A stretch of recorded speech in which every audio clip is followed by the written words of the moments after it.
নমস্কার বন্ধুরা, আজকে বানাবো মিক্স ভেজ। তার জন্য প্রথমেই সবজিগুলো কেটে নিয়েছি।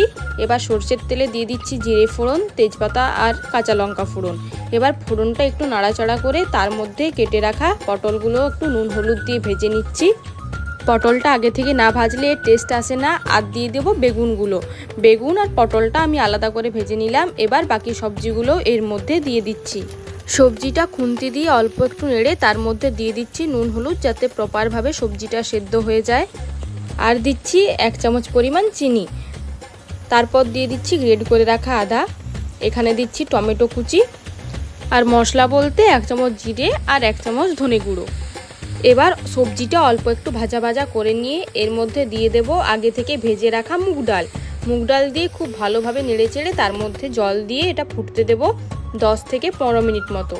সবজিটা ফুটে উঠলে ওপর দিয়ে ধনেপাতা কুচি ছড়িয়ে দিয়ে পরিবেশন করুন এই মিক্স ভেজ।